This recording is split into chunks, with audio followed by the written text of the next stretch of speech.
Hello friends, welcome to Marathi story diary official YouTube channel. मागच्या भागात आपण बंधन भाग 7 बघितलेला। आज आपण भाग 8 बघणार आहोत। तुम्हाला हा व्हिडिओ आवडल्यास व्हिडिओला नक्की लाईक करा, शेअर करा आणि ह्याच्या पुढचा भाग लवकरच तुमच्या भेटीला येईल। तो लवकरात लवकर पाहण्यासाठी चॅनलला नक्की सबस्क्राईब करून ठेवा। चला तर मग सुरुवात करूया। मागच्या भागात आपण बघितलं की प्राची ड्रिंक करून घरी आली आणि झोपून गेली। दुसऱ्या दिवशी प्राची उठली तेव्हा सकाळचे 9 वाजले होते। सगळ्यात आधी उठून तिने आपलं डोकं पकडलं। संपूर्ण डोकं जड झाल्याने तिला बेडवरून खाली जायला पण भीती वाटत होती। तिने जो ड्रेस घातला होता तो बेडच्या कोपऱ्यात पडलेला बघून तिचे डोळे विस्फारले गेले। तिने स्वतःकडे बघितले। अंगावर नाईट गाऊन बघून तिने सुटकेचा श्वास सोडला, पण लगेच तिचे दोन्ही हात तोंडावर ठेवत म्हणाली, माय गॉड, माझा ड्रेस कोणी चेंज केला? संतोषने तर चेंज केला नसेल का? नाही, संतोष कधीही असं कसं करेल? नाही, त्याने केला नाही तर मग कुणी केला असेल? एक मिनिट, मी परत कधी आले? योगेश सोबत आले तर त्याने? मी काय भलताच विचार करत बसले म्हणून थकून तिने दोन्ही हातात डोकं गच्च पकडून ठेवलं। तेवढ्यात दारावर टकटक झाली। वहिनी, ओ वहिनी, उठलात का? त्यावर प्राची त्याला आतमध्ये ये म्हणाली तसा योगेश रूममध्ये आला। त्याच्या डोळ्यात अपराधीपणा जाणवत होता। तो मान खाली घालून तिच्यासमोर उभा राहिला। त्याला बघून प्राची जबरदस्तीने हसली। आय एम सॉरी वहिनी, काल रात्री माझ्याकडून खूप मोठी चूक झाली। मी माझ्या गर्लफ्रेंडच्या नादात तुम्हाला पूर्णपणे दुर्लक्ष केलं होतं आणि त्याचाच परिणाम तुम्ही ड्रिंक करून। योगेश बोलता बोलता थांबला। प्राचीने मान खाली घातली। तिला रात्री काय झालं होतं? तिने चक्क ड्रिंक केलं होतं। रागाच्या भरात आपण काय काय करत होतो याचं भान तिला राहिलं नव्हतं। प्राची रात्री तिच्याकडून काय काय झालं हे आठवण्याचा प्रयत्न करत होती। तिची चुप्पी बघून योगेश पुन्हा म्हणाला, वहिनी, कसला विचार करताय? त्यावर प्राची, कशाचा नाही, मी म्हणत होते आपल्याला यायला किती वाजले होते? खूप उशीर झाला होता का? त्यावर योगेश ओशाळून म्हणाला, सॉरी वहिनी, तुम्हाला दादा घेऊन आला होता, मला यायला खूप उशीर झाला होता। पण वहिनी, तुम्ही ड्रिंक करता हे आधी का नाही सांगितलं? आधी माहिती असतं तर मी तुम्हाला एकटं सोडून कुठेच गेलो नसतो। त्यावर प्राची, काही हरकत नाही, ॲक्च्युली मी कधी ड्रिंक करत नाही, पण काल अचानक मला काय झालं होतं की मी कसलाही विचार न करता ड्रिंक करत बसले। माझ्यामुळे खूप त्रास झाला असेल तुला? त्यावर योगेश, नाही वहिनी, तुम्ही का सॉरी म्हणताय? जे काही व्हायचं ते होऊन गेलं। तुम्ही फ्रेश व्हा, मी तुमच्यासाठी कॉफी बनवतो। दादाने तुमच्याकडे खास लक्ष द्यायला सांगितले, नाहीतर दादा मला कच्चा खाऊन टाकेल, म्हणत तो किचनकडे निघून गेला। प्राची उठून फ्रेश झाली। अजूनही डोकं जड वाटत होतं, पण स्वतःला सावरलं आणि तीही किचनमध्ये आली। योगेशने तिच्यासाठी गरमागरम पोहे आणि कॉफी बनवून डायनिंग टेबल जवळ घेऊन आला। प्राची पण खुश झाली। दोघांनी मिळून ब्रेकफास्ट केला। प्राची खुश झालेली बघून योगेशने सुटकेचा निश्वास टाकत म्हणाला, वहिनी, माझं काम झालं, मी निघतो। दादाला काहीही सांगू नका प्लीज। माझ्यामुळे जो काही तुमच्या दोघांना त्रास झाला त्याबद्दल खरोखर सॉरी वहिनी, म्हणत तो तिथून निघून गेला। त्यावर प्राची कुठला त्रास झाला असेल याचाच विचार करत बसून होती। सायंकाळी संतोष घरी आल्यावर थोडा अपसेट होता। त्याने ना प्राचीकडे बघितलं होतं की ना योगेशला काही म्हणाला। आल्याबरोबर त्याच्या बेडरूममध्ये निघून गेला। प्राचीने डिनर तयार करून योगेशला म्हणाली, योगेश, जेवण तयार आहे, तुझ्या दादाला जेवण करायला बोलव। त्यावर योगेश डोळे मोठे करून नकारार्थी मान हलवत होता। प्राचीने पण डोळे मोठे केले आणि बोलावं म्हणून सक्त आदेश दिला। बिचारा योगेश काय करणार? स्वतःशीच म्हणाला, या दोघांच्या मध्ये माझा सॉस होऊ नये म्हणजे झालं। घाबरत त्याने दार नॉक केलं। आतून चिडलेला आवाज आला, नाही, लिव्ह मी अलोन, मला भूक नाहीये।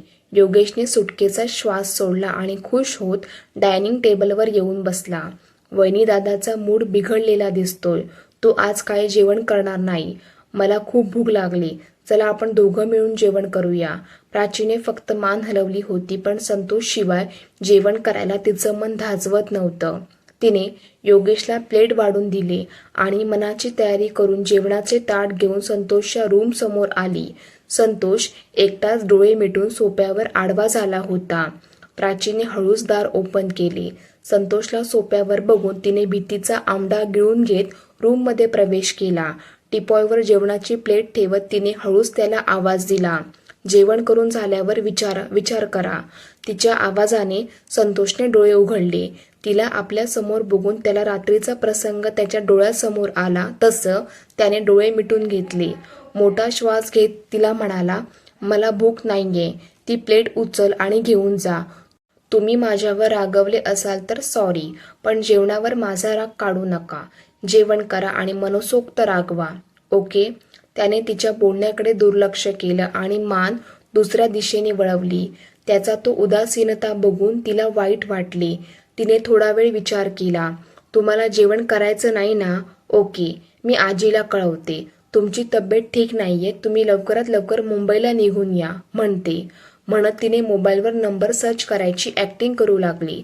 संतोष ताडकन उठून तिच्या हातातील मोबाईल विस्कटून घेतला आणि तिचा हात तिच्या पाठीमागे फोल्ड करून तिला आपल्या जवळ ओढून म्हणाला, प्राची, का तू मला माझी मर्यादा सोडून वागायला भाग पाडतेस?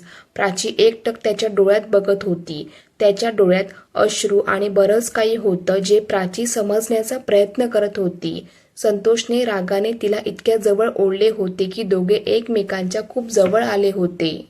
दोघांना एकमेकांच्या हृदयाची स्पंदने जाणवत होती. ती तर श्वास रोखून त्याच्या नजरेत हरवली होती. संतोषने तिला पुन्हा एकदा जोरदार धक्का दिला. बेसावत असलेली प्राची मागे धडकन पडणार होती की संतोषने तिला सावरायला म्हणून तिच्या दिशेने झेप घेतली आणि दोघेही कॉटवर पडले. त्यावेळी ती त्याच्या छातीवर होती आणि तो तिच्या खाली. त्याचे दोन्ही हात तिच्या कमरेवर तर तिचे दोन्ही हात त्याच्या छातीवर. तिच्या श्वासाची गती वाढली होती. तो तिच्या अगदी जवळ होता. दोघांच्या ओठात काही इंचाचा फरक होता. तो एकटक तिच्या गुलाबी ओठांकडे बघत होता. हळूहळू त्याचे ओठ तिच्या ओठांजवळ आले. तिने लाजून दुसरीकडे मान वळवली. रात्री संतोषने मोठ्या कष्टाने स्वतःला कंट्रोल केलं होतं, पण आता सगळे नियंत्रण सुटल्यासारखं झालं. त्याने तिच्या मानेखाली हात ठेवला आणि दुसऱ्या साईडला वळला. आता ती खाली आणि तो वर झाला होता. त्याचा एक हात तिच्या कमरेवर तर दुसरा हात तिच्या मानेखाली होता. मनातील दडून ठेवलेली भावना तिच्या जवळ येण्याने उचंबून येत होत्या. ती थोडी घाबरली. तिने त्याला दूर करायचा प्रयत्न केला, पण तो तूच बरंही हलला नव्हता. ती बोलायला म्हणून तोंड उघडणार होतीच की संतोषने तिच्या ओठांनी बंद केलं. दोघे एकमेकात गुंतून एकमेकांना किस करत होते. तेवढ्यात योगेश वैनी वैनी करत बेडरूममध्ये आला. दोघांना ऑकवर्ड सिच्युएशनमध्ये बघून त्याची फजिती उडाली. त्याने आपल्या डोळ्यांवर आडवा हात करत सॉरी वैनी, मी बाहेर जातो. तुम्ही तुमचं कंटिन्यू करा, असं म्हणत त्याने रूम बाहेर धाव घेतली. संतोषने तिला स्वतःपासून दूर ढकलून दिलं. त्याला स्वतःचीच लाज वाटू लागली होती. तो झटकन उठला आणि तिच्याकडे रागाचा कटाक्ष टाकून रूम बाहेर निघून गेला. प्राची तर शर्मेने अर्धी मेली होऊन जमिनीकडे एकटक बघत होती. संतोष सोबत जे काही झालं ते तिच्यासाठी नवीन नव्हते, पण ती संवेदना हवीशी वाटत होती. तिने स्वतःच्या डोळ्यात बघून म्हणाली, प्राची, काय चाललंय तुझं? तू ना मूर्ख झालीस. स्वतःला आणि स्वतःच्या भावनेला कंट्रोल करायला शिक, नाहीतर एक दिवस असं काही होईल की बॅकअप घ्यायला पण तुझ्याकडे वेळ नसेल. तसं तिचं मन तिच्या बुद्धीला म्हणाले, मी तरी काय करू? संतोष माझ्या अवतीभोवती असला की मला माझ्या मनावर ताबा कुठे असतो? त्याच्या परफ्यूमचा गंध माझ्या मनाला सैरभैर करण्यास पुरेसा आहे. मी दिवसेंदिवस त्याच्या सुगंधात स्वतःला हरवत चालले. त्याचा तो वेडावणारा स्पर्श, त्याच्या डोळ्यात माझ्यासाठी असणारी ओढ, ती हवीशी मिठी मला सगळं काही विसरायला भाग पाडते. प्राची कितीतरी वेळ स्वतःला समजावत होती. तिची विचारांची एक्सप्रेस किती वेळापासून सुसाट वेगाने धावत होती. तिची आता जेवण करायची अजिबात इच्छाच उरली नव्हती. त्यामुळे ती तशीच झोपी गेली. इकडे संतोष रागाने घराबाहेर पडला आणि गाडी घेऊन रस्त्याने वेगाने पळवत होता. त्याला यावेळी स्वतःचा अतिशय भयंकर राग आला होता. त्याने जवळजवळ स्वतःचा कंट्रोल सोडला होता. तो सीमाशिवाय दुसऱ्या कुठल्याही मुलीकडे अट्रॅक्ट झाला नव्हता आणि ना कधी होणार होता.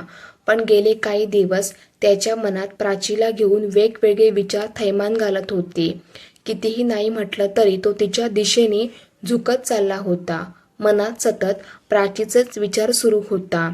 त्याने मनातला गोंधळ झटकून टाकण्यासाठी ड्रिंक करण्याचा निर्णय घेतला. 2-3 पेगचे आस्वाद घेतला आणि पुन्हा एकदा त्याच्या डोळ्यात प्राची आली. आज त्याला त्याच्या मनावर कुठलाच कंट्रोल उरला नव्हता. डोळ्यात, मनात, डोक्यात आणि विचारात प्राचीने जागा घेतली होती. सीमाच्या आठवणी हळूहळू त्याच्या मनातून फुसू लागल्या होत्या. त्याऐवजी प्राचीसोबत ॲक्सिडेंटली जो काही प्रसंग ओढवत होता त्याचाच विचार त्याच्या मनात घर करून जात होता. रात्री उशिरापर्यंत ड्रिंक करून तो घरी आला आणि बाहेर हॉलमध्ये सोफ्यावर येऊन झोपला. इकडे प्राचीला रात्री जाग आली. तिला संतोषची चिंता वाटत होती. ती उठून खाली आली. हॉलमध्ये संतोष अस्ताव्यस्त पडलेला बघून तिला मनोमन वाईट वाटले. तिने त्याला व्यवस्थित झोपवले. त्याच्या अंगावर पांघरूण घातले. त्याच्या केसांवरून हात फिरवला. तेवढ्यात संतोषने डोळे उघडले आणि अचानक तिचा हात पकडला. ती घाबरून संतोषकडे बघत होती. त्याचे लालबुंद डोळे बघून तिच्या चेहऱ्यावर भीती दाटून आली होती. पण त्याने तिला आपल्या अंगावर ओढून घेत म्हणाला, सीमा, तू आलीस. मला माहिती होतं तू मला एकट्याला अजिबात सोडून जाऊ शकत नाही. तू माझी आहेस ना शिमू. मग तू समजावून सांग ना आजीला. मी तुझ्याशिवाय कोणासोबत खुश नाही राहू शकत, म्हणत तो तिच्या ओठांचे चुंबन घेऊ लागला. कधी ओठ तर कधी तिचे गाल.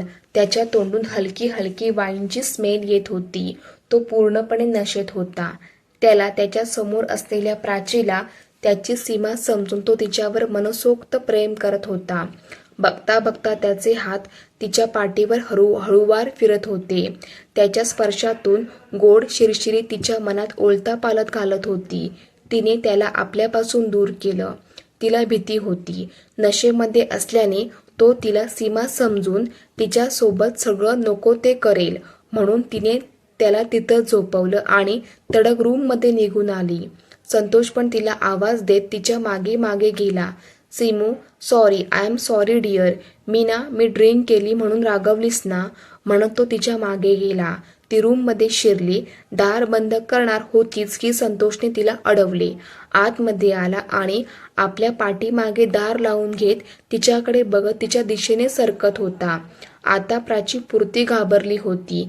तिला तिच्या समोर काय होऊ शकते याची कल्पना आली होती, पण ती घाबरून मागे मागे सरकत होती. तो तिच्या दिशेने एक एक पाऊल पुढे टाकत येत होता आणि प्राची घाबरून त्याच्यापासून दूर जाऊ लागली. शेवटी तिच्या पाठीला भिंत लागली. संतोषने तिच्या कमरेत हात घालून तिला आपल्या जवळ ओढून घेत हलका हसत म्हणाला, सीमू, तू माझ्यापासून दूर नाही जाऊ शकत, म्हणत त्याने तिच्या गळ्यावर ओठ टेकवले. प्राचीच्या हृदयाची धडधड वाढली होती. हृदय धडधडून घशात येते असं वाटू लागलं होतं. तिने त्याच्या छातीवर हात ठेवून स्वतःपासून दूर करू पाहत होती, पण संतोष फॉर्ममध्ये आला होता. त्याने तिचे दोन्ही हात वर डोक्याच्या वर धरून ठेवत तिच्या कपाळावर ओठ टेकवले. प्राचीने डोळे मिटून घेतले. तो हळूहळू किस करत तिच्या ओठांपर्यंत आला आणि हळूच पुटपुटत म्हणाला, आय लव्ह यू, आणि तिच्या खांद्यावर असलेला साडीचा पदर खाली टाकला.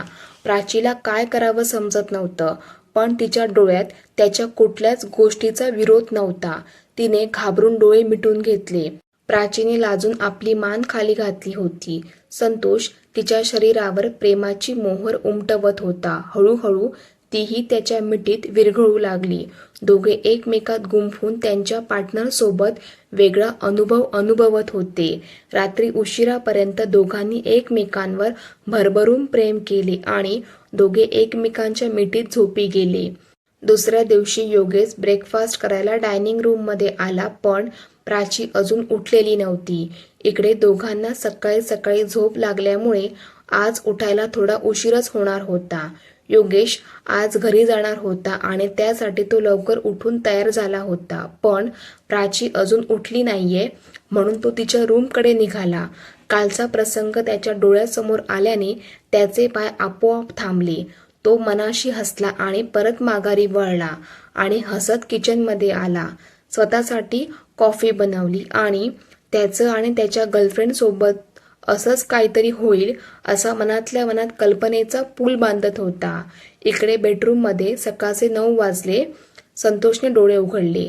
त्याच्या एका हातावर प्राचीचं डोकं होतं तर एक हात प्राचीच्या कमरेला वेढा घालून तो निवांत झोपला होता. प्राची पण समाधानी होऊन त्याच्या गरम मिठीत गोड स्वप्नात हरवली होती. प्राचीला आपल्या मिठीत बघून त्याचं डोकं सरकलं. तो ताडकन उठून बसला. त्याच्या अशा अचानक कृतीने प्राचीचे पण डोळे उघडले. स्वतःच्या अंगावर कपडे नाहीयेत हे लक्षात येताच तिने बेडशीट अंगाशी गुंडाळून घेतली. तिला संतोषच्या डोळ्यात बघायची हिंमत झाली नव्हती. तो मात्र खाऊ की गिळू या नजरेने तिच्याकडे बघत होता. प्राचीला पण समोर काय होणार याची कल्पना आली होती. तिने आपले कपडे उचलले आणि बाथरूममध्ये निघून गेली. इकडे संतोष स्वतःच्या डोक्याला हात लावून बसला होता. चला फ्रेंड्स, आजच्या पुरतं एवढंच. व्हिडिओ कसा वाटला ते कमेंट करून नक्की सांगा आणि पुढचा भाग पाहण्यासाठी चॅनलला नक्की सबस्क्राईब करून जावा.